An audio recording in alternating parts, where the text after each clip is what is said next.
கர்த்தருடைய நாமம் இன்றும் என்றும் சதா காலமும் மகிமைப்படுவதாக. கர்த்தருடைய பெரிதான கிருபையினால் மீண்டும் ஒரு ஓய்வு நாளை காணும்படியாக கர்த்தர் நமக்கு கிருபை செய்திருக்கிறார். அவருக்கே துதியும் கனமும் மகிமையும் ஏறெடுப்போமாக. அனைவருக்கும் ஓய்வு நாள் நல்வாழ்த்துக்களை தெரிவித்துக் கொள்கிறேன். ஹாப்பி சாபத். தேங்க்யூ. கர்த்தர் இந்த வாரத்திலையும் நமக்கு போதுமானவராக இருந்திருக்கிறார். ஒருவேளை நாம் நினைத்த காரியங்களில் ஏதாவது குறைகள் இருந்தாலும் மீண்டுமாக இந்த ஓய்வு நாளை கொடுத்து தேவன் நம்மை மீண்டும் பூர்ணப்படுத்துகிறதுக்காய் நாம் அவரை துதிப்போம், ஸ்தோத்தரிப்போம். மீண்டும் கர்த்தருடைய கிருபையினால் நாம் ஒரு புதிய காலாண்டிற்குள்ளாக கடந்து வந்திருக்கிறோம். கர்த்தருடைய கிருபை இந்த வருடத்தின் 3வது காலாண்டாக நாம் பார்க்கிறோம். அதில் நாம் இந்த காலாண்டின் தலைப்பாக மார்க்கு எழுதின சுவிசேஷம் என்ற தலைப்பிலே நாம் இந்த காலாண்டு முழுவதும் 13 பாடங்களை படிக்கவிருக்கிறோம்.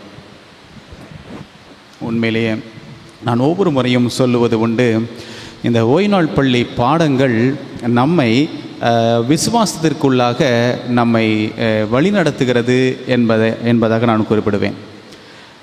இந்த பாடங்களை நாம் உற்று நோக்கும்போது ஒவ்வொரு வாரமும் ஒவ்வொரு மாதமும் நாம் சத்தியத்தை இன்னும் அதிகமாக அறியவும் கர்த்தருடைய பாதத்தில் இன்னும் நெருங்கி சேரவும் இது உதவியாக இருக்கிறது என்பதை நான் உணர்கிறேன். நீங்களும் தொடர்ந்து இந்த பாடங்களை நீங்கள் படிக்கும்படியாக, தியானிக்கும்படியாக, ஈவன் பகிர்ந்து கொள்ளும்படியாகவும் நான் அன்போடு அழைப்பு விடுக்கிறேன். சரி, இந்த முறை 4 சுவிசேஷங்களில் ஒரு சுவிசேஷ புத்தகமான மார்க்கு எழுதிய சுவிசேஷ புஸ்தகத்தை குறித்து நாம் ஆராயவிருக்கிறோம். வெறும் 16 அதிகாரங்கள் தான் இதில் அடங்கியிருக்கின்றன. ஆனாலும் அது நமக்கு விசேஷமான செய்தியை உடையதாக இருக்கிறது. 4 சுவிசேஷங்களிலும் இயேசு கிறிஸ்துவினுடைய வாழ்க்கை வரலாறை பற்றி தான் பேசப்பட்டிருக்கிறது. ஆனாலும் இந்த 4 புத்தகங்களிலும் இந்த 4 ஆசிரியர்களும் ஒவ்வொரு கோணத்தில் அந்த கிறிஸ்துவின் பிறப்பையும் மரித்தலையும் உயிர்த்தெழுதலையும் அவர்கள் கையாண்ட விதம் நம்மை இன்னும் விசுவாசத்திற்குள்ளாகவும் கர்த்தருடைய தீர்க்க தரிசனங்களை புரிந்து கொள்வதற்கும் நம்முடைய இரட்சிப்பின் வழிநடத்துதல்களை அறிந்து கொள்வதற்கும் பேருதவியாக இருக்கிறது. அதன் அடிப்படையில் இந்த மார்க்கு சுவிசேஷம் நமக்கு விசேஷமான பாடமாக கொடுக்கப்பட்டிருக்கிறது. அந்த பாடத்தை தான் இந்த காலாண்டு முழுவதும் நாம் படிக்கவிருக்கிறோம். மார்க்கு என்ற இந்த ஆசிரியர், இவர் எந்த கோணத்தில் இந்த பாடத்தை எழுதி கொடுத்தார் அல்லது இந்த சுவிசேஷ புஸ்தகத்தை எழுதியிருக்கிறார் என்று சொன்னால், இந்த புத்தகத்தை 2 பகுதிகளாக நாம் பிரிக்கலாம். முதல் பகுதி என்று எடுத்துக்கிட்டோம் அப்படின்னு சொன்னால், முதல் 8 அதிகாரங்கள். இந்த முதல் 8 அதிகாரங்கள் இயேசு கிறிஸ்து யார் என்பதை பற்றி பேசுகிறது. இயேசு கிறிஸ்து யார்? 2வது பகுதி, அதாவது 9வது அதிகாரத்திலிருந்து 16ஆம் அதிகாரம் வரைக்கும் பார்த்தோம் அப்படின்னா, இந்த இயேசு கிறிஸ்து எங்கே பயணிக்கிறார், அவர் எங்கே செல்லுகிறார் என்பதை பற்றி பேசுகிறது. இந்த 2 காரியத்தை தான் நாம் இன்றைக்கு பார்க்க போகிறோம். எனக்கு அன்பார்ந்தனுடைய பிள்ளைகளே, அநேக நேரங்களில் இந்த சுவிசேஷ புஸ்தகங்கள் நமக்கு ஒரே மாதிரியான செய்தி தானே கொடுக்கிறது என்று நாம் ஒருவேளை எளிதாக விட்டுவிடலாம். ஆனால் இவைகளை கூர்ந்து உற்று கவனிக்கும்போது அநேக விதமான பாடங்களும் நம்முடைய விசுவாசத்திற்கு அடுத்த காரியங்களையும் இது பேசுகிறது. ஆகையால் இந்த காலாண்டு முழுவதும் நாம் மார்க்கு எழுதின சுவிசேஷ புஸ்தகத்தை நாம் தீவிரமாக ஆராய்வோம். நமக்காக, நம்முடைய குடும்பத்திற்கான, நம்முடைய சபைக்கான செய்தி இதில் அடங்கியிருக்கிறது. இந்த முதல் பாடத்திற்குள்ளாக கடந்து செல்வதற்கு முன் தலை தாழ்த்தி ஜெபிப்போம். எங்களை அதிகமாய் நேசித்து காத்து போஷித்து வழி நடத்தும் எங்கள் அன்பு தெய்வமே, மீண்டுமாக உம்முடைய சமூகத்தில் வந்து நிற்கிறோம். ஆண்டவரே, எங்களை திடப்படுத்தியிருக்கிறீர், எங்களை பலப்படுத்தியிருக்கிறீர். ஆண்டவரே, எங்களுடைய மனக்கதவுகளை திறந்தருளும். ஆண்டு இந்த வசனங்கள், ஆண்டவரே, இந்த வியாக்கியானங்கள் எங்கள் மனதிலே ஊடுருவத்தக்கதாகவும் நாங்கள் அதை முழுமையாய் ஏற்றுக்கொள்ளவும் ஆவியானவர் சத்தத்திற்கு இடம் கொடுக்கவும் கர்த்தர் எங்களுக்கு உதவி செய்ய வேண்டுமாய் எங்கள் கர்த்தரும் இரட்சகருமான இயேசு கிறிஸ்துவின் இன்ப இனிய நாமத்தில் ஜெபிக்கிறோம் எங்கள் நல்ல பிதாவே. ஆமேன். இன்றைய பாடத்தின் தலைப்பு சுவிசேஷத்தின் துவக்கம். நமக்கு இந்த பாட புத்தகங்கள் காலதாமதமாக கிடைத்ததின் காரணமாக நீங்கள் அநேகர் படித்திருக்க வாய்ப்பில்லை என்று நான் நம்புகிறேன். இருந்தாலும் இந்த பாடத்தை நம்ம கொடுக்கப்பட்ட நேரத்துக்குள்ளாக முழுமையாக நாம் படிக்க முயற்சி செய்வோம். இந்த வாரத்தின் முதல் பாடத்தின் தலைப்பு சுவிசேஷத்தின் துவக்கம். சுவிசேஷத்தின் துவக்கம். மரண வசனமாக மார்க்கு 1ஆம் அதிகாரம் 14-15 வசனங்கள். யோவான் காவலில் வைக்கப்பட்ட பின்பு இயேசு கலிலேயாவிலே வந்து தேவனுடைய ராஜ்யத்தின் சுவிசேஷத்தை பிரசங்கித்து, காலம் நிறைவேறிற்று, தேவனுடைய ராஜ்யம் சமீபமாயிற்று, மனந்திரும்பி சுவிசேஷத்தை விசுவாசியுங்கள் என்றார். கர்த்தர் தம்முடைய ஊழிய பாதையை ஆரம்பிக்கும் போது கொடுத்த ஒரு அற்புதமான அழைப்பு, பாவிகளுக்கான ஒரு அழைப்பை நாம் இங்கே பார்க்கிறோம். எனக்கு அன்பார்ந்தவருடைய பிள்ளைகளே, இந்த மார்க்கு சுவிசேஷத்தை நீங்கள் பார்த்தீங்க அப்படின்னு சொன்னால், இதனுடைய அந்த எழுத்தின் நடை, அந்த ஆசிரியர் அதை எழுதிய விதம் பார்த்தீங்க அப்படின்னு சொன்னால் குடு குடு குடுன்னு ஓடுற மாதிரியே இருக்கும். அது ஆரம்பத்திலேருந்து முடிவு 16ஆம் அதிகாரம் வரைக்கும் நீங்கள் அப்படியே படித்து பார்த்தீங்கன்னா சரி, சம்பவங்களை வேகமாக சொல்கிற மாதிரியே இருக்கும். அதில் பார்த்தீங்க அப்படின்னு சொன்னாக்கா டக்குன்னு இயேசு கிறிஸ்து யார் அப்படின்னே ஆரம்பிச்சிடுவார். இயேசு கிறிஸ்து யார், அவர் என்ன செஞ்சார், அவர் எங்கேருந்து வந்தார், அவருடைய பயணங்களில் என்னெல்லாம் சம்பவித்தது, முடிவாக அவருக்கு என்ன நடந்துச்சு அப்படிங்கிறத வேகமாக அங்கே சொல்வதை நாம் பார்க்கலாம். அதன் அடிப்படையில் ஃபஸ்ட் இன்ட்ரடக்ஷன் இந்த மார்க்கு அவர் கொடுக்குறத பார்த்தீங்க அப்படின்னாக்கா, இந்த இயேசு கிறிஸ்து யார் அப்படின்னு சொல்லி பார்க்கும்போது மார்க்கு 1ஆம் அதிகாரம் முதல் 3 வசனங்களை பார்த்தீங்க அப்படின்னு சொன்னால், தேவனுடைய குமாரனாகிய இயேசு கிறிஸ்துவனுடைய சுவிசேஷத்தின் ஆரம்பம். யாரை பற்றி பேசுகிறார்? இயேசு கிறிஸ்துவை பற்றி பேசுகிறார். அவருடைய சுவிசேஷம், அவருடைய நற்செய்தி என்ன என்று சொல்லும்போது முதல்ல அந்த இயேசு கிறிஸ்து யார் என்பதை சொல்லுகிறார். யார் அவர்? தேவனுடைய குமாரன் என்று அங்கே அறிமுகப்படுத்துகிறார். தேவனுடைய குமாரனாகிய இயேசு கிறிஸ்து அவருடைய சுவிசேஷத்தின் ஆரம்பம்.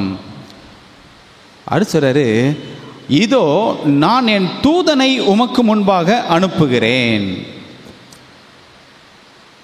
என்னுடைய தூதனை உமக்கு முன்பாக அனுப்புகிறேன். 2 அர்த்தத்தில் தூதனை அறிமுகப்படுத்துகிறாரு. ஒன்று, பரிசுத்த ஆவியானவரை அறிமுகப்படுத்துகிறார். அதே நேரத்தில் அவர் யார் மூலமாக கிரியை செய்ய போகிறார் என்று சொன்னால், யோவான் ஸ்நானகன் மூலமாக கிரியை செய்ய போகிறார். ஆகையால் யோவான் ஸ்நானகன் இந்த இயேசு கிறிஸ்துவுக்கு முன்னாக வழியை ஆயத்தம் பண்ண போகிறார். 3 பேரை அறிமுகப்படுத்துகிறார். பிதாவாகிய தேவன், குமாரனாகிய தேவன், பரிசுத்த ஆவியாகிய தேவன். இவர்கள் 3வரையும் அறிமுகப்படுத்தி இந்த சுவிசேஷத்தை அவர் ஆரம்பிக்கிற விதம் மிகவும் அற்புதமான ஒரு காரியம். சரி, இவ்வளவு அற்புதமான ஒரு இன்ட்ரோடக்ஷன் கொடுக்குறாரே, இவர் யாரு? இந்த ஆசிரியர், இந்த மார்க்கு சுவிசேஷத்தினுடைய ஆசிரியர் யார்? பெரும்பாலும் இந்த சுவிசேஷ புஸ்தகத்தினுடைய பெயர்களே அதனுடைய ஆசிரியர் யார் என்று குறிப்பிடுகிறது. சொல்லப்போனால் மத்தேயு, லூக்கா, யோவான், இந்த சுவிசேஷ புஸ்தகங்கள் அந்த எழுதிய நபர் மத்தேயுனா மத்தேயு என்பவரை அதை எழுதியிருக்கிறார் என்று சொல்லி அதனுடைய சுவிசேஷ புத்தகத்திலேயே சொல்லப்பட்டிருக்கிறது. லூக்காவை பற்றியும் அப்படிதான், யோவானை பற்றியும் அப்படிதான். ஆனால் இந்த மார்க்கு சுவிசேஷத்தை மட்டும் அதை எழுதிய ஆசிரியரை பற்றி அந்த புத்தகத்திலேயே இல்லை. மார்க்கு தான் இதை எழுதினாரு அப்படின்னு சொல்லிட்டு. ஆனால் ஆராய்ச்சியாளர்கள் அதனுடைய மொழி நடையை பார்க்கும்போது இது மார்க்கு தான் எழுதியிருக்க வேண்டும் என்று அவர்கள் சொல்லியிருக்கிறார்கள். இந்த மார்க்கு சுவிசேஷ புத்தகத்தை எழுதிய இந்த மார்க்கு இவர் யார் என்று ஒரு சின்ன அறிமுகம் கிடைக்கிறது. பாருங்கள், அப்போஸ்தலர் 12ஆம் அதிகாரம். அப்போஸ்தலர் 12ஆம் அதிகாரம் 12வது வசனத்தில் பார்த்தோம்னா இவரை பற்றி ஒரு சின்ன குறிப்பு இருக்கிறது. அவன் இப்படி நிச்சயித்து கொண்டு மார்க்கு என்னும் பேர் கொண்ட யோவானுடைய தாயாகிய மரியாள் வீட்டுக்கு வந்தான். இங்கே பார்க்குறோம், பேதுரு ஒரு முக்கியமான ஒரு சம்பவத்தில், ஒரு முக்கியமான இடத்துல அவர் வந்துட்டு ஒருத்தர் வீட்டுக்கு வராரு. அந்த வீடு யாருடைய வீடு என்றால் மரியாள் என்பவளுடைய வீடு. இந்த மரியாள் வந்து இயேசு கிறிஸ்துனுடைய மரியாள் அல்ல, இது இன்னொரு மரியாள். இந்த மரியாள் யார் அப்படின்னு சொன்னால் அங்கே ஒரு குறிப்பு கொடுக்கப்படுகிறது. மார்க்கு என்னும் பேர் கொண்ட யோவானுடைய தாய். அப்போ இந்த நபருடைய பெயர் யோவான் மார்க். இந்த நபருடைய பெயர் யோவான் மார்க். இந்த யோவான் மார்க்கோடைய தாய் தான் இந்த மரியாள். இந்த மரியாளுடைய வீட்டுக்கு தான் பேதுரு வராரு. ஒரு முக்கியமான சம்பவத்தில் அவர் தாக்கப்பட்டு அவர் மயக்கம் தெளிந்த பிற்பாடு இந்த சகோதரி வீட்டுக்கு வருகிறாள். இந்த சகோதரி யார் என்று சொன்னால், இவங்க ஒரு பெரிய பணக்கார பெண்மணி. இவங்க அநேக விதமான சுவிசேஷ கூட்டங்களும் ஜெப கூட்டங்களும் தான் வீட்டில் வச்சு நடத்துவாங்க. இவங்க ரொம்ப வசதி படைத்தவங்க. அதனால் இந்த மாதிரி ஊழிய காரியங்களுக்கும் ஊழியர்களையும் இது தாங்கக்கூடிய குடும்பம். அந்த குடும்பத்தில் பிறந்தவர் தான் இந்த யோவான் மார்க் என்பவர். சரி, இந்த யோவான் மார்க்கை பற்றி நிறைய குறிப்புகள் இல்லை, கொஞ்சம் கொஞ்சம் தான் இருக்குது. அந்த கொஞ்சம் கொஞ்சம் சம்பவங்களை பார்க்கும்போது 13ஆம் அதிகாரத்தில் ஒரு சம்பவம் சொல்லப்பட்டிருக்கு இந்த மார்க்கை பற்றி. அவர் என்ன பண்ணார் அப்படின்னு சொல்லிட்டு 13ஆம் அதிகாரத்துக்கு வந்தோம் அப்படின்னு சொன்னால்,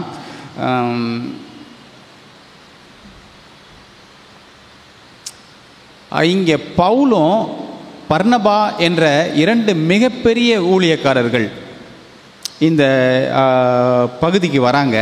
அவங்க வரும்போது அந்தியோகியான்னு ஒரு பட்டணம் இருக்குது, அந்த பட்டணத்துக்கு வராங்க. அந்த பட்டணத்தில் பார்த்தீங்க அப்படின்னாக்கா மிகவும் கெடுபடியான, அந்த நேரத்தில் கிறிஸ்தவர்கள் பெருகி கொண்டிருக்கிற நேரத்தில் இந்த அந்தியோக்கியா பட்டணத்தில் ஒரு பக்கம் வரவேற்பும் இருக்குது கிறிஸ்தவர்களுக்கு, இன்னொரு பக்கம் நெருக்கடியும் இருக்குது.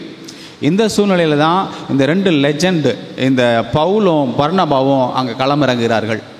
அப்படி களம் இறங்கும்போது இவரோடு சேர்ந்து நிறைய பேர் கூட இருக்கிறாங்க. இந்த 2 ஊழியக்காரர்களோடு சேர்ந்து நிறைய பேர் கூட அந்த ஊழியத்தில் இருக்கிறாங்க. அப்படி இருக்கும்போது ஆவியானவர் அந்த ஜெப கூட்டத்தில் பேசுகிறார். என்ன பேசுகிறார் பாருங்கள், 2வது வசனம், அப்போஸ்தலர் 13:2. அவர்கள் கர்த்தருக்கு ஆராதனை செய்து, எவர்கள், முந்தின வசனம் சொல்லுது, அந்த பர்னபாவோடும் பவுலோடும் இன்னும் ஊழியக்காரர்களோடும் யாரெல்லாம் இருக்கிறாங்க அவர்களுக்கு மத்தியில் ஆவியானவர் பேசுகிறாரு. உபவாசித்து ஜெபித்து கொண்டிருக்கும்போது பர்னபாவையும் சவுலையும் நான் அழைத்த ஊழியத்துக்காக அவர்களை பிரித்து விடுங்கள் என்று பரிசுத்த ஆவியானவர் திருவுளம் பற்றுகிறார்.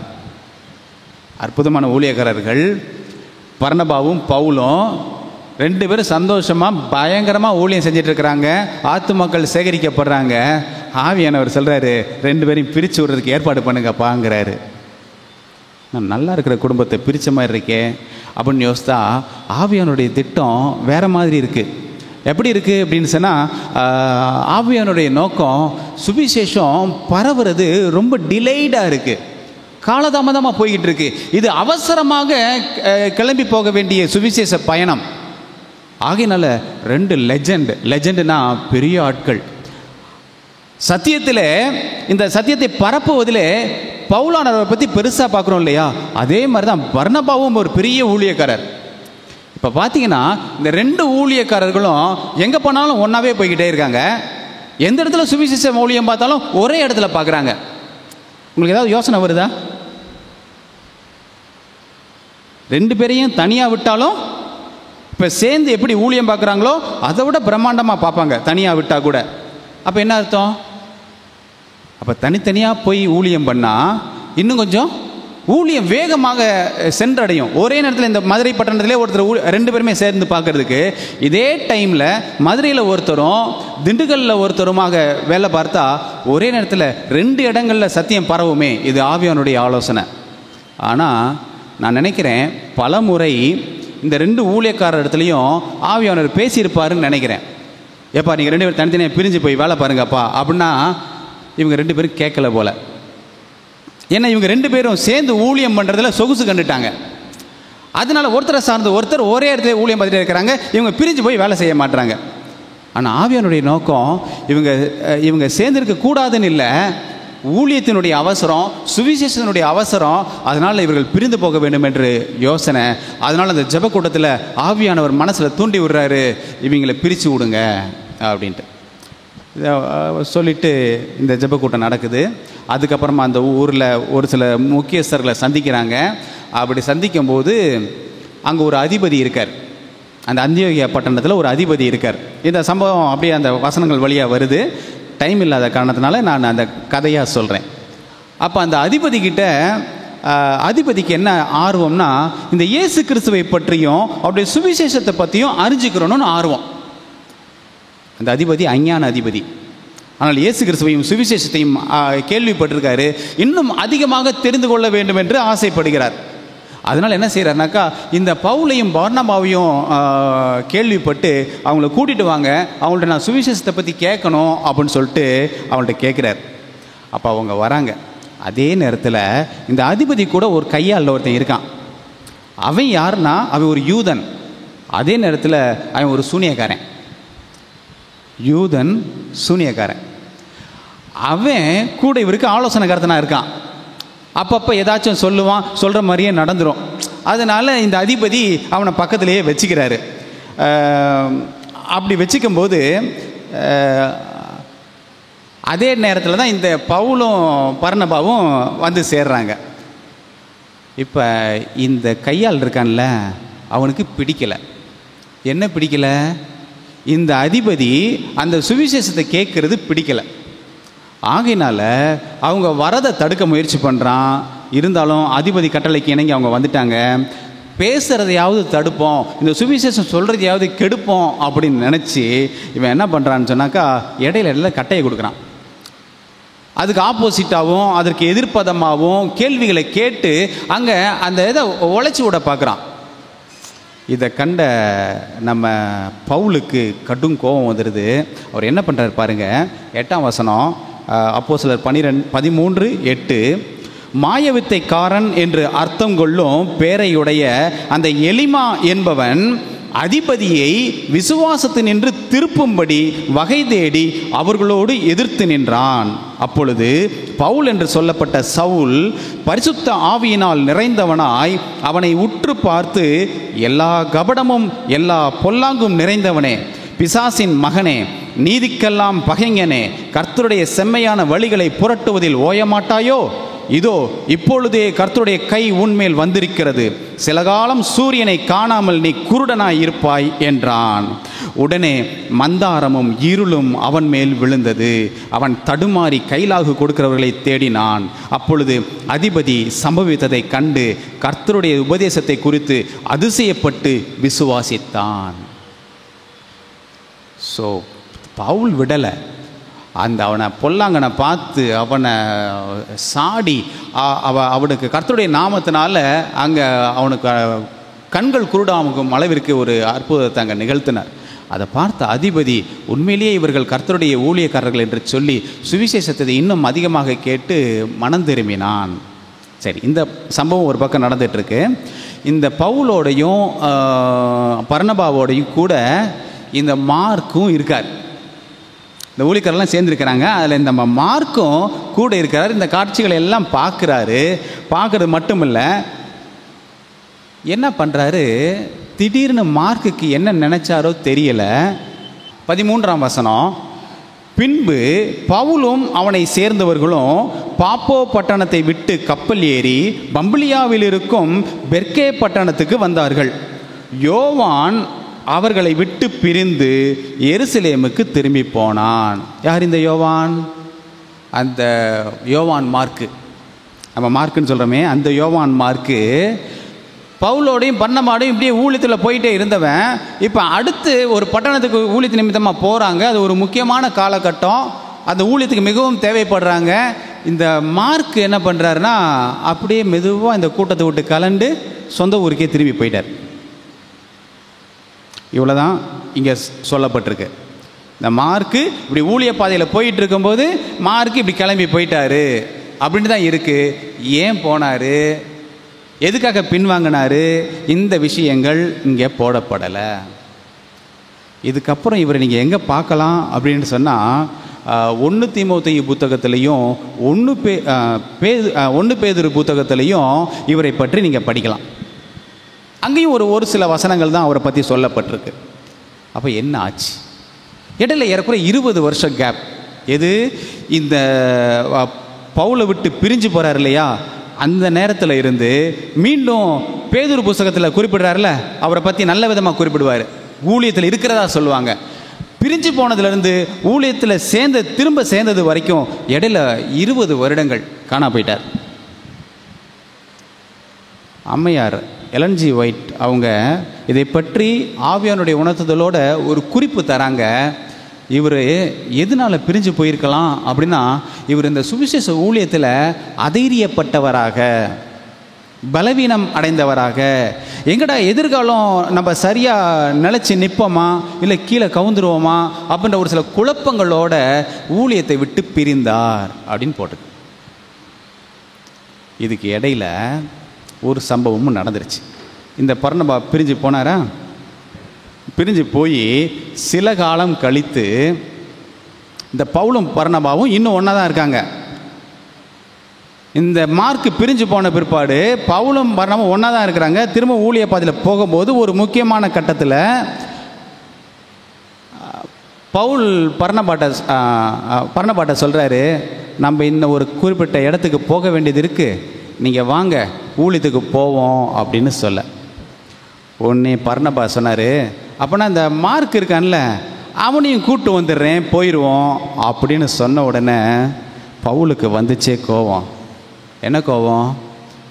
ஏண்டா அன்னைக்கு ஊழியத்துக்கு போவோம்னு சொல்லிட்டு எல்லோரும் கிளம்பி முக்கியமான இடத்துக்கு போகிறோம், மார்க் மட்டும் என்ன செஞ்சிட்டான்? ஓடி போயிட்டான். இன்னைக்கு வரைக்கும் வரல. அவன் ஸ்டேட்டஸ் என்னன்னு தெரியலை, என்ன பண்ணுறான்னு தெரியலை. ஊழியத்தில் பின்வாங்கி போகிறவனெல்லாம் திருப்பி நீ ஊழியத்துக்கு கூப்பிட்டு அலையிறியா? யாருக்கு? பர்னபாவுக்கும் பவுலுக்கும் சண்டை நடக்குது.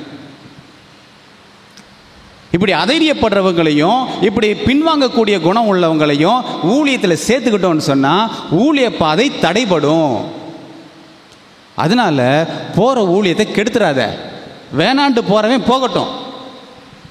உண்மையிலே வரணும்னு ஆசைப்படுறவன் இந்த ஊழியத்தில் நடைபெறுகிற எல்லா விதமான சங்கடங்கள், எல்லா விதமான பலவீனங்கள், ஏச்சு பேச்சு எல்லாத்துக்கும் சகிச்சு எவன் கூட இருக்கானோ அவன் ஊழியத்துக்கு வரட்டும், பின்வாங்கி போகிறவனை கூப்பிடாதுன்னு சொல்ல.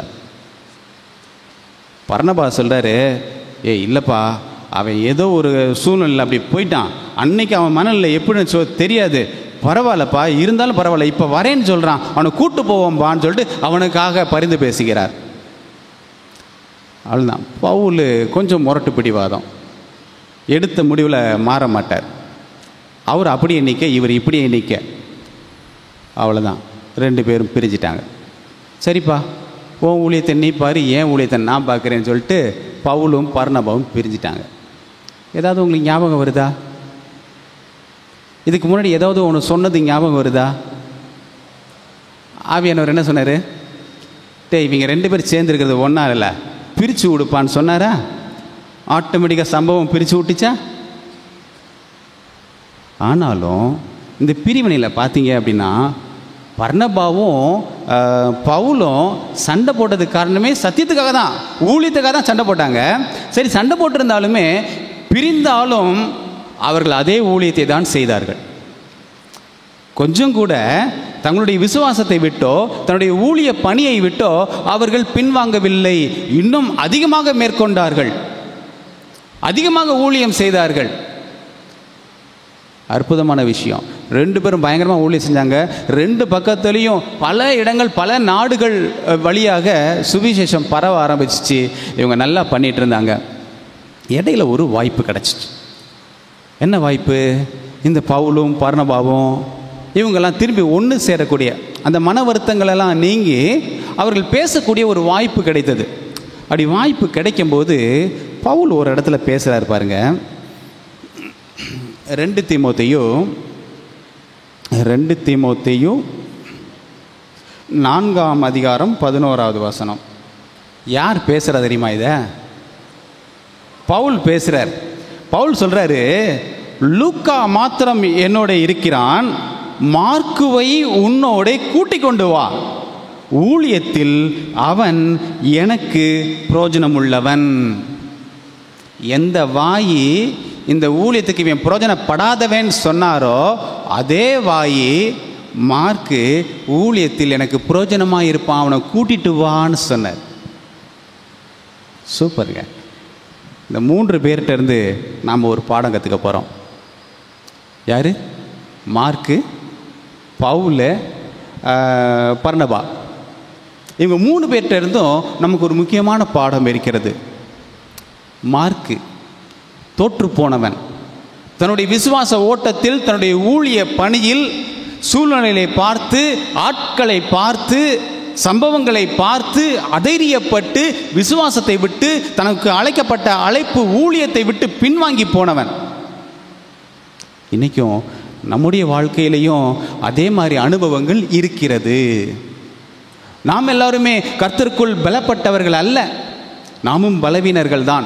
அநேக நேரங்களில் நம்முடைய நோய்கள் நம்மை பலவீனப்படுத்துகிறது. நீண்ட காலமாக இருக்கக்கூடிய நோய்கள், எவ்வளவோ ஜெபம் பண்ணியும், எவ்வளவோ மன்றாடியும், எவ்வளவோ விசுவாசத்துக்குள்ளே இருந்தும் அந்த நோய்கள் நீங்காத ஒரு சூழ்நிலைகள் கூட இருந்திருக்கிறது. சில வேளைகளில் அது நம்மை மன அழுத்தத்தை ஏற்படுத்தி இருக்கிறது. என்னத்தை ஜெபம், என்னத்தை வேத வாசிப்பு, என்னத்தை சர்ச்சைக்கு போகிறது, என் நோய் நீங்களையே, என் வலி நீங்களையே அப்படின்ற அதரிய குறைபாடுகள் கர்த்தரை விட்டு வழி விலகக்கூடிய ஒரு சூழ்நிலை இருக்கிறது.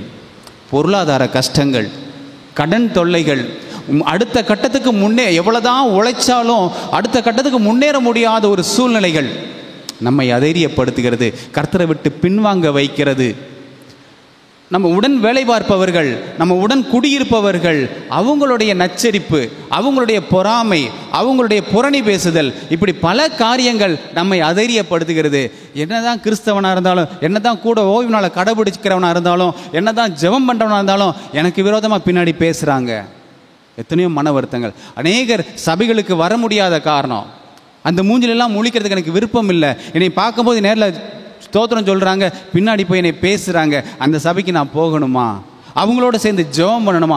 எத்தனையோ விஷயங்கள் நம்மை கர்த்தரை விட்டு, வேத வாசிப்பை விட்டு, சர்ச்சைக்கு போகிறதை விட்டு நம்மை பின்வாங்க வைக்கின்றன.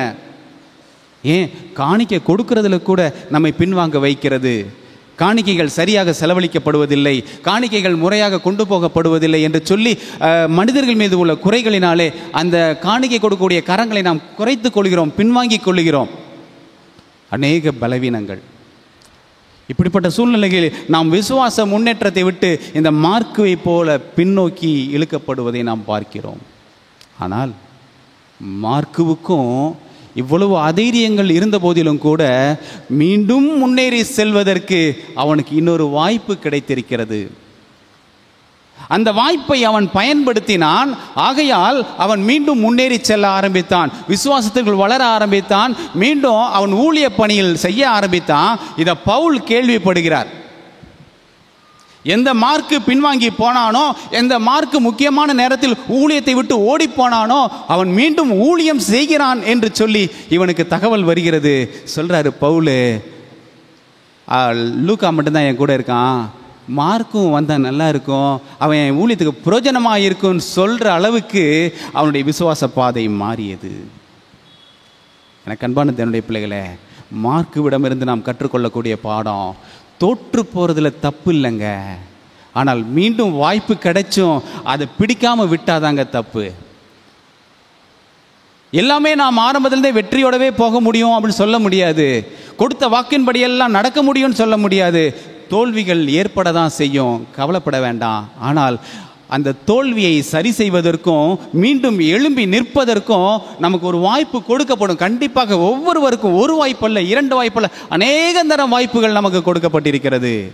வாய்ப்புகளை பயன்படுத்தாவிட்டால்தான் நாம் தோற்று போவோம்.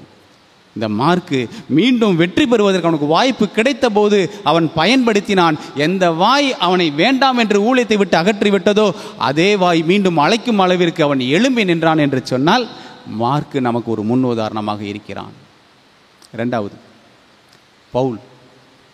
பவுலுடைய வாழ்க்கையிலிருந்து நாம் கற்றுக்கொள்ளக்கூடிய பாடம்.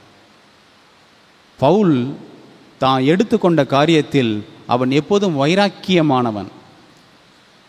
அவன் ஒரு முடிவெடுத்து விட்டான் என்று சொன்னால் ஏனோ தானோ என்று எடுக்க மாட்டான். சகலத்தையும் ஆராய்ந்து அறிந்து பார்த்து அது சரி என்று கண்டுவிட்டால் அதை விட்டு ஒருபோதும் பின்வாங்க மாட்டான்.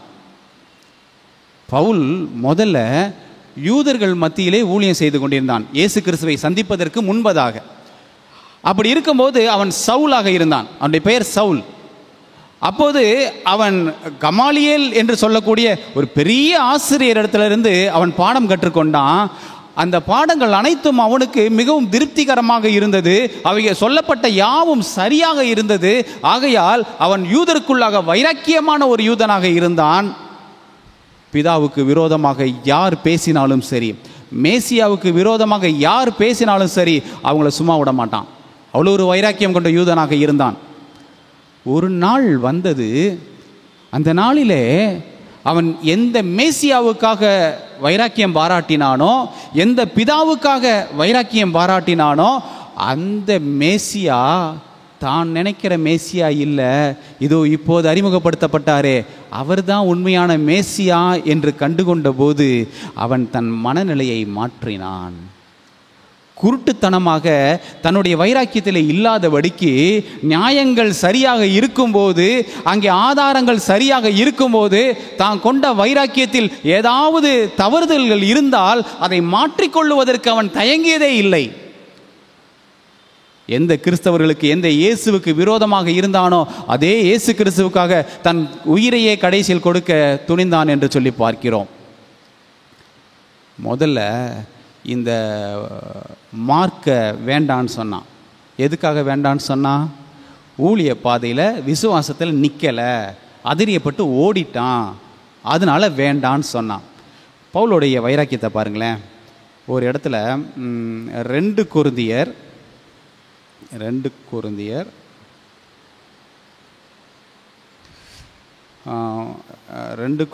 11ஆம் அதிகாரம் நான் 23 வாசிக்கிறேன். பவுலுடைய கோபத்தை, அவருடைய ஆதங்கத்தை இந்த வசனங்களில் வெளிப்படுத்துகிறார். யாரை பற்றி பேசுகிறாரு அப்படின்னு சொன்னால், இந்த ஊழியத்துக்கு விரோதமாகவும் ஊழியத்தை விட்டு பின்வாங்கக்கூடியவங்களையும் ஊழியத்துக்கு எதிர்த்து நிற்கிறவங்களையும் பற்றி பேசுகிறார். அவர் பேசும்போது சொல்கிறாரு, அவர்கள் கிறிஸ்துவின் ஊழியக்காரரா? நான் அதிகம் புத்தியீனமாய் பேசுகிறேன்.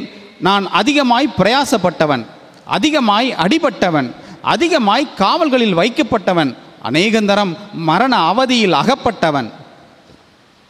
யூதர்களால் 1 குறைய 40 அடியாக 5 தரம் அடிபட்டேன்.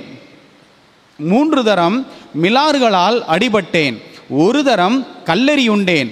3 தரம் கப்பர் தேசத்தில் இருந்தேன்.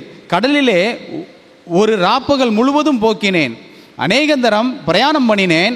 ஆறுகளால் வந்த மோசங்களிலும், கள்ளரால் வந்த மோசங்களிலும், என் சுய ஜனங்களால் வந்த மோசங்களிலும், அந்நிய ஜனங்களால் வந்த மோசங்களிலும், பட்டணங்களில் உண்டான மோசங்களிலும், வனாந்தரத்தில் உண்டான மோசங்களிலும், சமுத்திரத்தில் உண்டான மோசங்களிலும், கள்ள சகோதரரிடத்தில் உண்டான மோசங்களிலும், பிரயாசத்திலும், வருத்தத்திலும், அநேக முறை கண்விழிப்புகளிலும், பசியிலும், தாகத்திலும், அநேக முறை உபவாசங்களிலும், குளிரிலும், நிர்வாணத்திலும் இருந்தேன். தன்னுடைய ஊழிய பாதையில் நான் இவ்வளோ கஷ்டப்பட்டு வந்திருக்கிறேன், பெருமைக்காக சொல்லலை. ஆனால் இந்த ஊழியத்தில் இவ்வளோ கஷ்டங்கள் இருக்கிறது, இருந்தாலும் ஏன் அந்த பிரயாசத்தை மேற்கொண்டேன் அப்படின்னா கர்த்தருக்காகவும் அவருடைய ஜனங்களுக்காகவும் தானே. அப்படியானால் அந்த ஊழியத்தை குறித்து, அந்த ஊழியத்தை விட்டு பின்வாங்கும்போது எனக்கு கேட்க அதிகாரம் இல்லையா? நான் ஒன்றும் ஒய்யாரத்தில் உட்காந்து சொகுசு பங்களாவில் உட்காந்துக்கிட்டு அப்படி கூட்டங்கள் மற்றவங்க கூட்டி வச்ச கூட்டத்தில் நான் ஒன்றும் கும்மாளம் அடிக்கலை. அப்படி மேனாமினிக்கு மாதிரி வந்து அந்த கூட்டங்களுக்கு மத்தியில் நான் அப்படி பேசிட்டு ஒரு பிரசங்கத்தை கொடுத்துட்டு அப்படியே கிளம்பி நான் போகலை. என் ஊழிய பாதை என்பது மிகவும் கடினமான பாதை. என் சொந்த பிரயாசங்கள், என்னுடைய சொந்த வருத்தங்கள் இவ்வளத்தையும் சகிச்சு என்னையவே நான் இழந்து இந்த ஊழியத்தை நான் செஞ்சுட்டு இருக்கும்போது நீ என் கூட ஊழியத்தில் நிற்கிறதுனா நீ எப்படி இருக்கணும்? அந்த வைராக்கியத்தோடு தான் மார்க்குவை பார்க்கிறார். இவங்க இவ்வளோ பிரயாசப்பட்டு கூட்டங்களை கூட்டும் போது மார்க் அப்படி லைட்டாக வந்துட்டு அப்படி கூட நிற்கிற மாதிரி நின்றுட்டு அப்படியே கிளம்பி போகிறது. இது அவருக்கு பிடிக்கலை. இதைத்தான் பர்னபா கிட்ட பேசுகிறார். ஏன்பா இவ்வளோ பிரயாசம் படி நம்ம ஊழியம் செய்கிறோமே, இந்த ஊழியத்தினுடைய மொத்த இதையும் இவங்க அப்படி கூட வந்து நின்றுட்டு அப்படி போயிட்டாங்கன்னாக்க ஊழியமா அப்படின்னு கேட்டார். இப்போ இவருடைய வேதனை புரியுது. இந்த மார்க்கை ஏன் சேர்த்துக்கலை அப்படிங்கிறதுக்கு காரணம் புரியுது. கரெக்டு தான், இவர் எடுத்த டெசிஷன் கரெக்டு தான் அப்படின்னு தோணுது. நீங்கள் அப்படியே பவுல்கிட்ட இருந்து அடுத்த பக்கத்துக்கு வாங்க. பவுலுடைய குணம் பாருங்க. இன்னொரு நாள் கேள்விப்படுறாரு. இவ்வளோ ஆதங்கம் உள்ள மனுஷன் அந்த மார்க்கை பற்றி கேள்விப்படுறாரு. இதே விதமான பிரயாசங்கள், இதே விதமான கஷ்டங்களை மார்க்கும் கடந்து இந்த ஊழிய பாதையில் வந்துக்கிட்டு இருக்கான் அப்படின்னு கேட்ட உடனே பவுல் சொல்கிறாரு, எப்பா அவனை கூட்டு வாப்பா, என் ஊழியத்துக்கு அவன் பிரயோஜனமாக இருப்பான்ப்பா. என்ன ஒரு மனசு பாருங்க. தான் எடுத்த டெசிஷன் ஏற்கனவே தப்பு தான். ஆனால் அதுக்காக இன்னைக்கு சூழ்நிலைகள் மாறும்போது என் டெசிஷனை மாற்றுறது தப்பு இல்லையே, மாற்றிக்கலாமே. அன்னைக்கு ஒரு நாள் ஒரு நபரை பற்றி கேள்விப்பட்டோம், தப்பாக தான் கேள்விப்பட்டோம். இன்னைக்கு அந்த நபரை பற்றி சரியாக கேள்விப்படும் போது ஏற்றுக்கலாமே. ஸோ நான் பழைய விஷயத்திலேயே அப்படியே இருந்து அந்த நபரை அப்படியே ஒதுக்காமல் மீண்டும் அந்த நபரை பற்றி நல்ல விதமாக கேள்விப்படும் போது ஏன் அவரை சேர்த்துக்க கூடாது? அற்புதமான மனிதன்.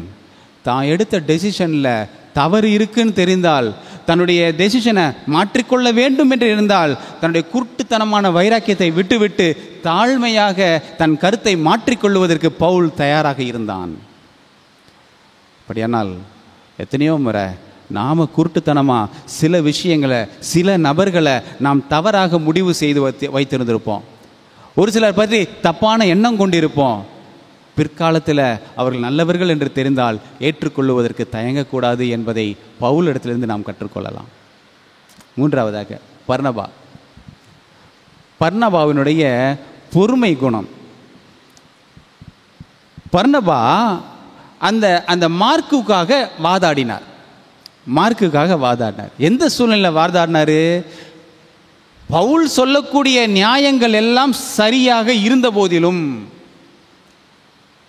மார்க்கு தன்னுடைய ஸ்தானத்தில் சரியாக இல்லை என்ற கூற்று ஆதாரபூர்வமாக நிரூபிக்கப்பட்ட போதிலும் பர்னபா மார்க்குவுக்காக இரக்கம் காண்பித்தான். ஏன் ஒரு முறை பொறுத்துக்க கூடாதா? இன்னொரு வாய்ப்பு கிடைக்குமே, அந்த வாய்ப்பில் அவனை நம்ம இன்னும் கொஞ்சம் சரியாக பயன்படுத்திக்கலாமே, அவன் இன்னும் கொஞ்சம் சரிப்படுத்திக்குவானே, அவனுக்கு ஒரு வாய்ப்பு கிடைக்கட்டுமே என்று சொல்லி குற்றவாளிக்காக, பலவீனப்பட்டவனுக்காக, ஒதுங்கி போகிறவனுக்காக, ஆபத்திலே நட்டாத்தில் விட்டுட்டு போகிறவனுக்காக பர்னபா வாதாடினார். பர்னபா வாதாடி அந்த மனுஷனுக்காக எடுத்த பிரயாசம் வீண் போகலை. மீண்டும் ஒரு நாள் மார்க்கு திரும்பி வந்தான் என்று சொல்லி பார்க்கிறோம். நம் கூட உள்ளவர் ஒரு விஷயத்தில் சரியாக இல்லை அப்படிங்கிறதுக்காக ஒட்டு மொத்தத்திலே அவரை கழட்டி விடாதபடிக்கு சின்ன சின்ன விஷயங்கள், அவரிடத்தில் நல்ல விஷயங்கள் இருந்தால் அந்த விஷயங்களை வைத்து அவரை மீண்டும் சேர்த்து கொள்ளுவதில் பர்னபா தீவிரமாக இருந்தார். ஏனென்று சொன்னால் இது நமக்கான பணி அல்ல, அது கர்த்தருக்கான சுவிசேஷ பணி. இந்த பணியில் அநேகர் தேவை, வேலையாட்கள் நிறைய பேர் தேவை. இந்த சத்தியத்தை கொண்டு போகிறது ஒருத்தராலெல்லாம் கொண்டு போக முடியாது, குழுவாக தான் கொண்டு போக முடியும், ஒரு சபையாக தான் கொண்டு போக முடியும். ஆகையால் இங்கே பர்னபா இந்த மார்க்கு போன்றவர்கள் சில வேளைகளில் தடுமாறினாலும் அவங்கள தட்டி கொடுத்து கூட்டிட்டு போக வேண்டியது நம்முடைய கடமை அல்லவா என்பதை உணர்த்தியவன் இந்த பர்னபா என்பதை பற்றி நாம் பார்க்கிறோம். ஆமாம், எனக்கு அன்பானதனுடைய பிள்ளைகளே, இந்த 3 நபர்களும் ஊழியத்திலே அவர்கள் சிறந்து விளங்கியதற்கான காரணம் அவர்கள் தேவனுடைய குணத்தை அவர்கள் வெளிப்படுத்தினார்கள் என்பதாக நாம் பார்க்கிறோம். சரி, இந்த சூழ்நிலையில் தான் இந்த இந்த மார்க்கு இவ்வளோ அனுபவத்துக்கு பிற்பாடு தான் இந்த மார்க்கு சுவிசேஷ புஸ்தகத்தை எழுதுகிறார். இயேசு கிறிஸ்துவினுடைய முக்கியத்துவம், இயேசு கிறிஸ்துவினுடைய வாழ்க்கை வரலாறு, அவர் எதற்காக இந்த பூலோகத்திற்கு வந்தார், அவர் யாராக இருந்தார், இவர் ஏன் மரிக்கணும், ஏன் உயிர் தள்ளணும் அப்படிங்கிற விஷயங்களை ரத்தின சுருக்கமாக அவருடைய பாணியிலேயே வேகமாக எழுதி வைத்ததை நம்மளால் அங்கே பார்க்க முடியும். அப்போ எழுதும்போது தான் கர்த்தராகிய இயேசு கிறிஸ்து யார் என்பதை மிக அழகாக தனக்கு கிடைத்த குறுகிய இடத்தில் அவர் தெளிவாக பயன்படுத்துவதை பார்க்கிறோம். அவர் யார் என்று சொன்னால் அவர் தேவனுடைய குமாரன் என்று அறிமுகப்படுத்துகிறார். இயேசு கிறிஸ்துவை தேவனுடைய குமாரன் என்று அறிமுகப்படுத்துகிறார்.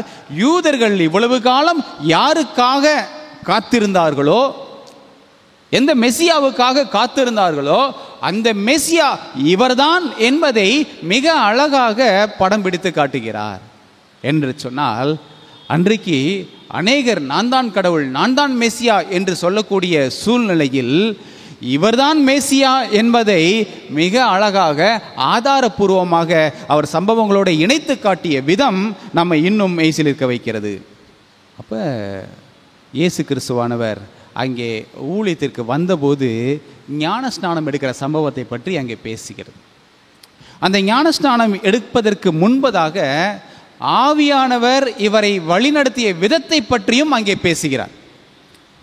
ஆவியானவர் இயேசு கிறிஸ்துவோடு கூட அவர் அந்த ஊழியத்தை ஆரம்பித்து வைப்பதை பற்றி அங்கே பேசுகிறார். பிதாவினுடைய குமாரன் இயேசு கிறிஸ்து இப்போது யார் என்று வெளிப்படுத்தும் போது அவரை மனிதனாக வெளிப்படுத்துகிறார். இதில் வேதாகமத்தில் பார்த்தீங்கன்னா ரட்சிப்பின் ரகசியம் அப்படின்னு ஒரு வார்த்தை வருது. ரட்சிப்பின் ரகசியம், இயேசு கிறிஸ்துவை பற்றிய ஒரு ரகசியம் இந்த வேதாகமத்தில் புதைந்து கிடைக்கிறது. அந்த ரகசியத்தை மார்க்கு தன்னுடைய சுவிசேஷ புத்தகத்தில் வெளிப்படுத்தி கொடுப்பதை நாம் பார்க்கலாம். இன்றைக்கும் இயேசு கிறிஸ்து மனிதன் மாத்திரமே என்று சொல்லுகிற கூட்டங்கள் உண்டு. இயேசு கிறிஸ்து அவர் வெறும் மனிதன் தான், அவர் ஒரு தீர்க்கதரிசி, யூதர்களுக்கு மத்தியிலே வந்த ஒரு புரட்சியாளர் அப்படின்னு சொல்லி தான் இயேசு கிறிஸ்துவை அநேகர் சொல்லுகிறார்கள். இயேசு கிறிஸ்துவை பிடிக்காத நபர்கள் யாருமே இல்லை. இயேசு கிறிஸ்துவை எல்லாருக்கும் பிடிக்கும். முஸ்லீமில் இருந்து, இந்துக்களில் இருந்து, கிறிஸ்தவங்களில் இருந்து எல்லாருக்கும் பிடிக்கும். ஆனால் அவர்கள் என்ன சொல்லுகிறார்கள் என்று சொன்னால், அவர் வெறும் மனிதன் மாத்திரமே, அவர் நமக்கு இந்த உலகத்தில் நீங்களும் நானும் எப்படி வாழணும்னு கற்றுக் கொடுக்க வந்தவர் மாத்திரமே என்று சொல்லுகிறார். இன்னொரு கூட்டம் இருக்கு. அந்த கூட்டம் என்ன சொல்றாங்க அப்படின்னா, இயேசு கிறிஸ்து தேவன் மாத்திரமே, இயேசு கிறிஸ்து அவர் கடவுள் மாத்திரமே. இந்த ரெண்டுக்கும் என்ன பிரச்சனை? அவர் மனிதன் மாத்திரமே, அவர் கடவுள் மாத்திரமே அப்படின்னு சொல்றதுல என்ன பிரச்சனை? அவர் மனிதன் மாத்திரமே அப்படின்னு எடுத்துக்கிட்டோம்னா ரட்சிப்பு நமக்கு இல்லை. நம்முடைய பாவத்தை நம்மளால் போக்க முடியாது. அதனால தான் ஒரு நபர் வேணும். ஆனால் அந்த நபர் பார்த்தீங்கன்னா அவரும் ஒரு மனுஷன்தான் சொல்லிட்டா, வெறும் மனிதனால் என்ன செய்ய முடியாது? நம்முடைய பாவத்தை போக்க முடியாது. சரி, அடுத்த பிரச்சனை என்ன? அவர் கடவுள் மாத்திரமே, இயேசு கிறிஸ்து கடவுள் மாத்திரமேன்னு சொல்லிட்டீங்கன்னாக்கா கடவுளாலையும் நம்ம பிரச்சனையை போக்க முடியாது. கடவுள் நம்முடைய பாவத்தை சுமந்தார்னா அவரும் பாவி ஆயிடுவார். அவர் மேல பாவமே இல்லாதனால தான் அவர் பரிசுத்தர், அவர் கடவுள். அப்ப இயேசு கிறிஸ்து கடவுளாய் மாத்திரமே பார்த்தீர்கள் என்று சொன்னால் அப்பயும் நமக்கு ரட்சிப்புல உபயோகம் இல்லை. அவர் வெறும் மனிதனாக மாத்திரமே பார்த்தீங்க அப்படின்னு சொன்னா அவரும் ஒரு பாவியாக மாறி விடுவார். ஒரு பாவி இன்னொரு பாவிக்காக மரிக்க முடியாது. ஆகையினால இயேசு கிறிஸ்து நம்முடைய பாவத்துக்காக மரிக்க முடியாது, அவர் வெறும் மனுஷனா மாத்திரம் இருந்திருந்தால். அப்ப என்ன தேவைப்படுது? இப்ப நமக்காக ரட்சகர், நமக்கான மேசியா எப்படி இருக்க வேண்டும் என்று சொன்னால் ஒரு பரிசுத்தமான ஒரு மனிதனாக இருக்க வேண்டும். பரிசுத்தமான ஒரு மனிதனாக இருக்க வேண்டும். யார் கிடைப்பா? பரிசுத்தமான மனிதன். ஆதாமும் ஏவாளும் மனுஷ சந்ததியை பாவத்துக்கு பிற்பாடு தான் பெற்றெடுத்தாங்க. அதனால் ஆதாம் ஏவாளுக்குள்ள பிறந்த யாருமே பரிசுத்தவான் கிடையாது. அப்போ எங்கேருந்து நமக்கு பரிசுத்தவான் வருவார்? அப்போ தேவனிடத்திலிருந்து யாராவது நான் மனிதனாக மாறிக்கொள்ளுகிறேன் என்று சொல்லி யாராவது வந்தால் ஒழிய நமக்கான பரிசுத்த மனிதன் கிடைக்க மாட்டான். இயேசு கிறிஸ்து முன் வந்தார். அவர் தேவன், அவர் தேவனாய் இருந்தவர் தன்னுடைய ஸ்தானத்தை பெருமையாக எண்ணாமல் அவர் தாழ்மையாய் மனு உரு எடுத்து மனிதனாக வந்தார். கடவுள் மனிதனாக பிறந்தார் என்பதுதான் ரகசியம். இந்த ரகசியத்தை இவர் வெளியே கொண்டு வரார் மார்க். தேவன் தேவத்துவத்தில் இருந்து வெளியில இறங்கி தன்னுடைய தேவனுடைய ஸ்தானம்ன்ற அந்த அமைப்பே வேண்டாம் அப்படின்னு சொல்லிட்டு முழு மனிதனாக கீழே வந்தார். எந்த அளவுக்கு முழு மனிதனாக வந்தார்? இன்னைக்கு ஜனங்கள் பேசிக்கொள்கிறாங்களே, அவர் ஒரு தீர்க்கதரிசிப்பா, அவர் வெறும் மனுஷன்பா அப்படின்னு சொல்கிற அளவுக்கு, அவருடைய கடவுள்ன்ற அந்த ஸ்தானத்தவே மறந்து போகும் அளவிற்கு, அவர் இதுக்கு முன்னாடி கடவுளாக இருந்தார் அப்படின்ற ஒரு விஷயமே தெரியாத அளவிற்கு அவர் முழு மனிதனாக வந்தார். அப்போ இந்த மனிதன் அவர் வெறும் மனிதன் அல்ல, மேலே இருந்து இறங்கி வந்த மனிதன். நம்மலாம் கீழே இருந்து வந்த மனிதர்கள். ஆனால் இந்த ஒரு மனுஷன் மட்டும்தான் மேலே இருந்து இறங்கி வந்தார். இந்த ரகசியத்தை வெளிப்படுத்துறது தான் இந்த மார்க்கினுடைய நோக்கமாக இருக்கிறது. ஸோ இந்த இயேசு கிறிஸ்து தான் அங்கே ஆவியானவரால் வழி நடத்தப்படுகிறார். நல்லா யோசிங்க, இயேசு கிறிஸ்து தேவனாகவே இருந்தால் அவரை ஒரு ஆள் கைட் பண்ணணுமா? அவரை ஒரு ஆள் வழி நடத்தணுமா? தேவையில்லையா? அவரே தேவன். பிதாவை யாராச்சும் வழி நடத்துவாங்களா? இல்லை பரிசுத்த ஆவியானவரை யாராவது வழி நடத்துவாங்களா? தேவன், அவர்கள் சகல வல்லமை பொருந்தியவர்கள், அவங்கள யாரும் வழி நடத்த வேண்டாம். ஆனால் இயேசு கிறிஸ்து மனிதனாக வந்தபோது, ஒரு முழு மனிதனாக கீழே இறங்கி வந்தபோது அவரை யார் வழி நடத்தினா? பரிசுத்த ஆவியானவர் அவரை வழி நடத்தினாரு. அப்போ அந்த அளவிற்கு இயேசு கிறிஸ்து தன்னுடைய தேவன்ற ஸ்தானத்தை விட்டு அவர் முற்றிலுமாக மனிதனாக இந்த உலகத்தில் அவதரித்தார். அப்படி அவதரிக்கும் போது ஆவியானவர் அவரோடே கூட இருந்து அவருடைய ஊழிய பணியை முழுமையாக நிறைவேற்றும் வரைக்கும் அவர் கூடவே டிராவல் பண்ணி வந்தார். அதில் ஆவியானவருக்கு ஒத்தாசையாக இருந்தவர் தான் யாரு? யோவான் ஸ்நானகன். வனாந்தரத்தில் இருந்தார் இல்லையா? இயேசு கிறிஸ்து ஊழியத்துக்கு வரதுக்கு சற்று முன்னாடி வந்து இந்த பாதையை அவர் செவ்வைப்படுத்தினார், மக்களுடைய மனங்களை திடப்படுத்தினார். நீங்கள் எந்த மெசியாவுக்காக காத்திருந்தீர்களோ, எந்த ஆட்டுக்குட்டிக்காக காத்திருந்தீங்களோ, அந்த பலியாடு வந்துருச்சு அப்படின்னு சொல்லிட்டு ஆவியானவர் சார்பாக இந்த யோவான் ஸ்நானகன் முன்னாடி வந்து கர்த்தருடைய வழியை ஆயத்தப்படுத்தினான். தீர்க்க தரிசனம், பழைய ஏற்பாட்டில் உரைத்த அத்தனை தீர்க்க தரிசனங்களும் அங்கே நிறைவேறியதை நாம் பார்க்கிறோம். அப்போ இயேசு கிறிஸ்துவினுடைய ஊழிய பணியை நிறைவேற்றுவதற்கும் இந்த உலகத்திற்கான ரட்சிப்பை கொடுப்பதற்கும் ஆவியானுடைய பங்கும், அவர் சார்பாக யோவான் ஸ்நானனுடைய பங்கும் அங்கே முக்கியமாக இருந்ததை பார்க்கிறோம். அடுத்தபடியாக இயேசு கிறிஸ்து ஞானஸ்நானம் பெற்றார். ஞானஸ்நானம் பெற்ற போது பரலோகம் அந்த ஞானஸ்நானத்தை அங்கீகரித்தது.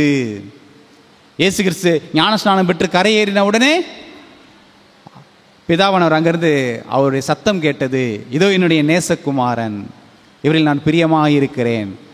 எந்த நோக்கத்திற்காக அவர் அழைக்கப்பட்டாரோ அந்த நோக்கத்தை நிறைவேற்றும்படியாக அவர் அங்கே அபிஷேகம் பண்ணப்பட்டார் அப்படின்னு சொல்லி அங்கே நாம் பார்க்கிறோம். ஸோ பிதாவானவர் அங்கே அங்கீகரித்தார். அங்கே பார்க்கிறோம் 3 பேரும் அங்கே இருந்ததை நாம் பார்க்கிறோம். பிதாவானவரும் பரிசுத்த ஆவியானவரும் இயேசு கிறிஸ்துவும் அந்த ஊழிய பணியை அவர்கள் ஆரம்பிப்பதை அங்கே நாம் பார்க்கிறோம். இந்த இடத்துல தாங்க இவ்வளோ சம்பவங்கள் நடந்துச்சு. இன்னைக்கு வரைக்கும் அநேகருக்கு இயேசு கிறிஸ்து மீது ஒரு டவுட். என்ன சந்தேகம்? அவர் உண்மையிலேயே தேவனுடைய குமாரன் தானா? பிதாவினிடத்திலிருந்து வந்தவர் தானா? ஆனால் இந்த உலகத்தில் யாருக்கு டவுட்டே இல்லை தெரியுமா? இயேசு கிறிஸ்துவினுடைய பிறப்பில், இயேசு கிறிஸ்துவினுடைய அந்த தெய்வீகத்தில் சந்தேகமே இல்லாத நபர்கள் யார் தெரியுமா? பிசாசுகள். பிசாசுக்கு சந்தேகமே இல்லைங்க. இதை மார்க் ஸ்டார்டிங்லேயே ஆரம்பிக்கிறார் பாருங்க. 23வது வசனம், மார்க் 1:23 அவர்களுடைய ஜெப ஆலயத்திலே அசுத்த ஆவியுள்ள ஒரு மனுஷன் இருந்தான். அவன், ஐயோ நசரேயனாகிய இயேசுவே, எங்களுக்கும் உமக்கும் என்ன? எங்களை கெடுக்கவா வந்தீர்? உம்மை இன்னார் என்று அறிவேன், நீர் தேவனுடைய பரிசுத்தர் என்று சத்தமிட்டான். எந்த மனுஷனுக்காக தன்னுடைய தெய்வீக ஸ்தானத்தை விட்டு எல்லாவற்றையும் துறந்து கீழே இறங்கினாரோ அந்த மனுஷ ஒரு பய ஏற்றுக்கலை. பிசாசு சொல்லுது, தேவனுடைய குமாரனே, தேவனுடைய பரிசுத்தரே, நீங்கள் ஏன் இங்கே வந்தீங்க? நீங்கள் இன்னார் என்று நான் அறிவேன். இயேசு கிறிஸ்து யாருன்றது சாத்தானுக்கு தெரியுங்க. எவ்வளோ ஒரு கொடுமை பாருங்களேன். சாத்தானுக்கு தெரிஞ்ச விஷயம் நமக்கு தெரியல. இயேசு கிறிஸ்துவ இன்னைக்கும் ஒரு மனுஷன்தான், அவர் ஒரு தீர்க்கதரிசி தான், அவரை வணங்கக்கூடாது. எத்தனையோ குமுறல்கள், எத்தனையோ பேச்சுக்கள், யெகோவா மாத்திரமே தெய்வம். அட படுபாவிகளா, பிதாவுக்கு மட்டும் ஏகோவான் பேர் இல்லை. உங்களுக்கு ஒரு ஹோம் ஒர்க் கொடுக்குறேன். இயேசு கிறிஸ்துவுக்கும் ஏகோவா என்று பெயர் உண்டு, தெரியுமா? நாங்கள் பிதாவை தான் வணங்குவோம் அப்படின்னு சொல்லிட்டு ஏகோவா ஏகோவான்னு சொல்லிட்டு பிதாவை மாத்திரமே குறிப்பவர்கள் வேதாகமத்தில் இயேசு கிறிஸ்துவுக்கும் ஏகோவா என்று பெயர் உண்டு.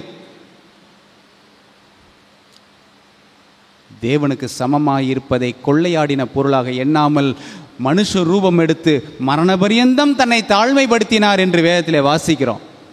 தேவனுக்கு சமமானவர் அவர்தான் கீழே இறங்கி வந்தார் என்று சொல்லி பார்க்குறோம். அதை சொல்லுது இந்த சாத்தான், நீர் இன்னார் என்று அறிவேன். அப்போ சாத்தானுடைய நோக்கம் என்ன? அவனுக்கு தெரிஞ்சிருக்குல்ல, அப்போ அவன் என்ன செய்யணும்? அதை எல்லாருக்கும் சொல்லணும்ல. சொன்னானா? அப்போ இயேசு கிறிஸ்துவை நீங்கள் தேவன் என்ற அறிக்கை இடலைனா உங்களுக்கு பரலோகம் கிடையாது, உங்களுக்கு விமோச்சனம் கிடையாது, ரட்சிப்பு கிடையாது. ஆகையினால உங்களுக்கு ரட்சிப்பு கிடைக்க விடாதபடிக்கு தடுக்கிறதுக்கு சாத்தானுடைய நோக்கம். அதனால நம்முடைய எண்ணத்திலிருந்து தேவன் வானத்திலிருந்து இறங்கி வந்தார் என்பதை, மனுஷனாக அவதரித்தார் என்பதை நம்முடைய மனசுலேருந்து எடுத்து போடணும் அப்படிங்கிறது அவனுடைய நோக்கம். அவரை நம்ம தேவனாக தொழுது கொள்ளக்கூடாது என்பது அவனுடைய நோக்கம். ஆகையினால இந்த காரியத்தை நான் அறிவேன், நீர் இன்னார் என்று அறிவேன்ற விஷயத்தை நம்முடைய உள்ளத்திலிருந்து எடுத்து போடத்தக்கதாக அவன் பல காரியங்களை மறைத்தான். சொன்னார், கர்த்தர் சொன்னார், நீர் இன்னார் என்று அறிவேன் என்று சத்தமிட்டான். 25வது வசனம், அதற்கு இயேசு நீ பேசாமல் இவனை விட்டு புறப்பட்டு போ என்று அதட்டினார். நீ பேசாத, நான் யாருன்றத நீ சொல்ல வேண்டாம், இந்த மனிதர்கள் தாங்களாகவே அறிந்து கொள்ளுவார்கள், நீ சொல்ல வேண்டாம் என்று அதை அதட்டினார் என்பதாக பார்க்கிறோம். ஆமென். அன்பானவருடைய பிள்ளைகளே, தேவன் சாத்தானை காட்டிலும் அநேக வெளிப்பாடுகளை நமக்கு கொடுத்திருக்கிறார்.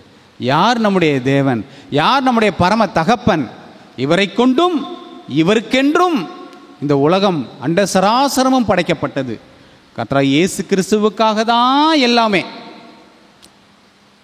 ஆனால் படைத்த தேவன் தன்னுடைய பிள்ளைகள் சாக விரும்பாததுனால தன்னுடைய பிள்ளைகளுக்காக தன் ஜீவனை கொடுத்தார், தன்னுடைய மகத்துவமான ஸ்தானத்தை இழந்தார். அப்படி இழந்து நிற்கும் போது தான் பிலிப்பியர் 2ஆம் அதிகாரம் சொல்லுது. கடைசி அதை சொல்லி நான் முடிக்கிறேன். பிலிப்பியர்